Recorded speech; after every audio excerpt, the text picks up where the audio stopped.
حرب الرمال هي حرب اندلعت بين المغرب والجزائر بعد عام تقريبا من استقلال الجزائر عن فرنسا، وذلك بسبب مشكلة على الحدود بين البلدين.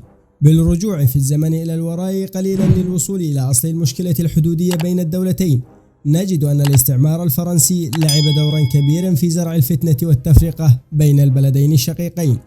ففي عام 1912 دخلت المغرب تحت الحماية الفرنسية، عندها قررت الإدارة الفرنسية تثبيت الحدود بين البلدين، ولكنها اتبعت تحديدا سيئا، فقامت بوضع حدين مختلفين هما خط فارنيه عام 1912 وخط ترينكي عام 1938، وهما خطان يختلفان من خريطة لأخرى. والأمر الأسوأ من ذلك هو أن الإدارة الفرنسية لم تصحح هذا الخطأ، لأنها لم تكن تعتبر هذه المنطقة من ضمن المناطق الحدودية الفعلية للبلدين، باعتبار المنطقة أصلا غير مأهولة بالسكان ولا تمثل أي أهمية. ولكن بعد اكتشاف مناجم الحديد والمنغنيز، قامت فرنسا عام 1950 بتدقيق رسم الحدود وإدخال كل من تندوف وبشار ضمن المقاطعات الفرنسية للجزائر. طالبت المغرب أكثر من مرة استرجاع منطقتي تندوف وبشار من الجزائر، ولكن باريس لم تلتفت إلى المطالب المغربية، وبادرت عام 1957 بإقرار منظومة إدارية جديدة للصحراء، واقترحت على المغرب بدء مفاوضات لحل الإشكال الحدودي القاضي بإرجاع تلك المناطق إلى المغرب. عرضت فرنسا على المغرب استعادة بسط سيطرته على المناطق التي يطالب بها شريطة تأسيس الشركة الفرنسية المغربية، ومهمة هذه الشركة استغلال الموارد المنجمية المكتشفة حديثا في الصحراء ووقف دعم الثورة الجزائرية. لكن الملك محمد الخامس رفض العرض الفرنسي، مؤكدا أن المشكلة الحدودية سيتم حلها مع السلطات الجزائرية بعد استقلال الجزائر عن فرنسا.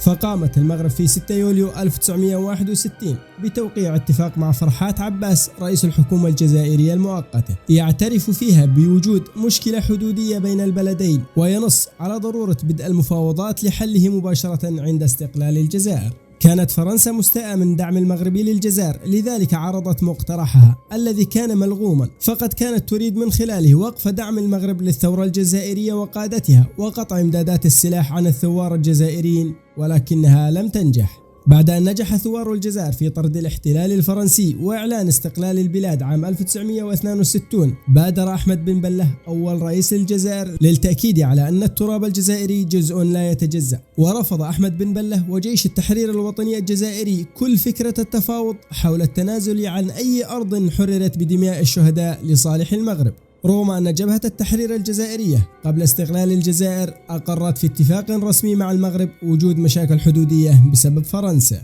بعد استقلال الجزائر قام الملك الحسن الثاني بزيارة الجزائر، حيث ذكر نظيره الجزائري بن بلة بالاتفاق الموقع مع الحكومة الجزائرية المؤقتة بشأن وضع الحدود بين البلدين والذي خلقه الاستعمار الفرنسي.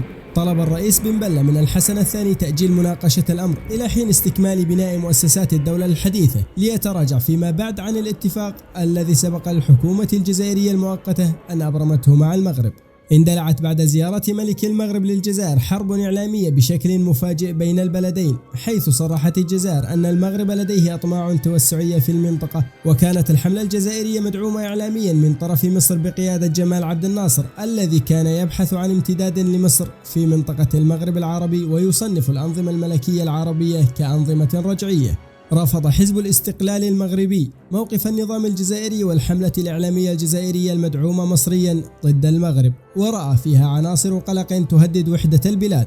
فقام المغرب في مارس عام 1963 بنشر خارطة للمغرب الكبير في الجريدة المغربية تضم ثلث الجزائر حتى عين صالح والصحراء الغربية، التي كانت في ذلك الوقت ما تزال خاضعة لإسبانيا، وموريتانيا المستقلة سنة 1960 التي تم فصلها عن مملكة المغرب بتشجيع من فرنسا، وقسم من مالي المستقل سنة 1960. تطورت الأحداث بعدها بشكل متسارع بعد هذه المناوشات الإعلامية، حيث شنت عناصر من القوات الجزائرية في 8 أكتوبر عام 1963 هجوما على منطقة حاسة البيضاء. قتل في هذا الهجوم 10 عناصر من الجيش المغربي الموجود بالمركز العسكري للبلدة.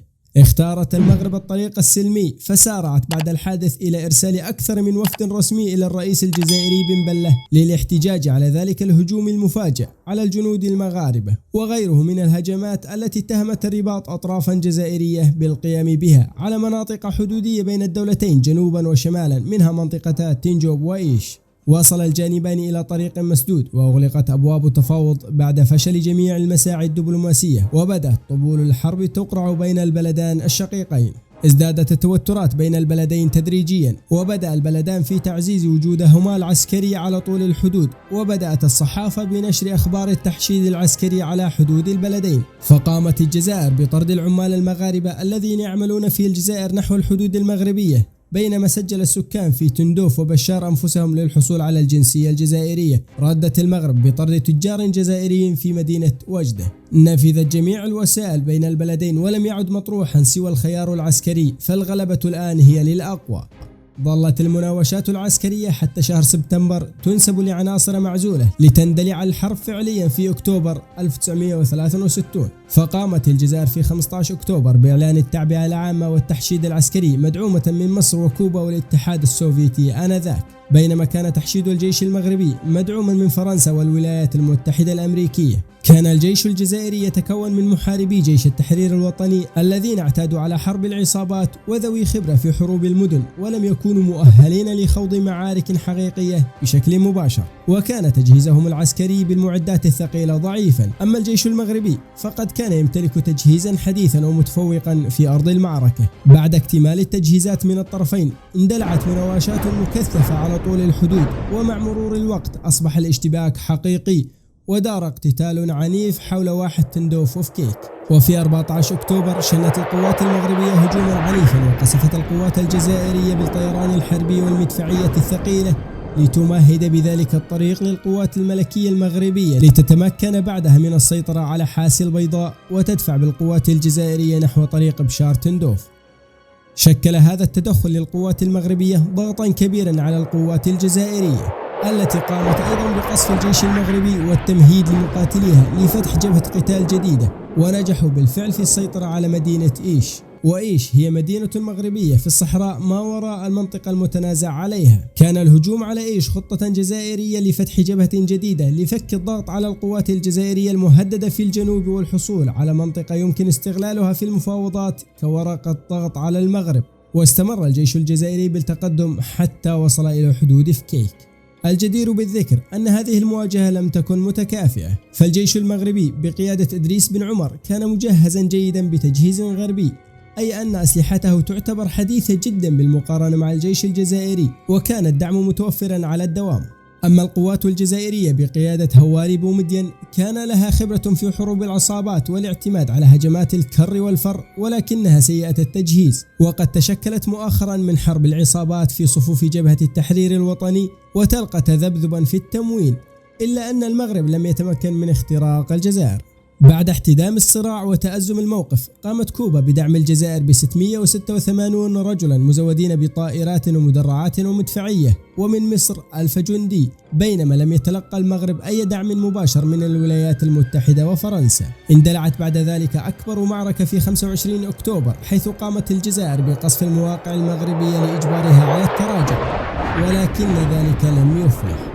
فقامت القوات المغربية بأسر حوالي 250 جزائري بالقرب من حاسي البيضاء. مع نهاية شهر أكتوبر وبعد المعارك العنيفة صار للمغرب وضعية مريحة، بما أنه يسيطر على حاسي البيضاء وتنجوب، بينما الجزائر لها وضعية دبلوماسية جيدة ولصالحها، فقد كانت تحظى بتأييد كبير بعد حرب الاستقلال، وهي مؤيدة وبدرجات مختلفة من طرف المنظمات الإفريقية، وبإمكانها المطالبة بمبدأ الحدود الموروثة لدعم مطالبها.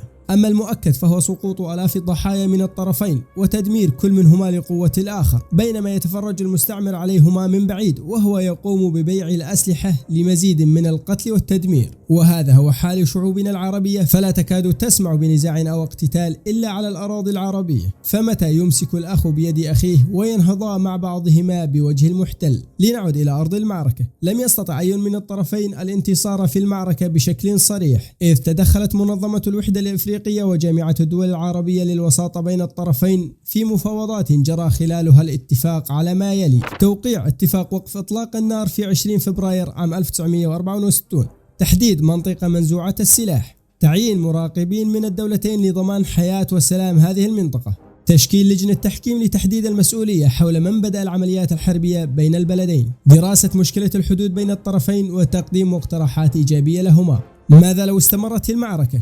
فمن هو المنتصر برأيك أنت عزيزي المشاهد؟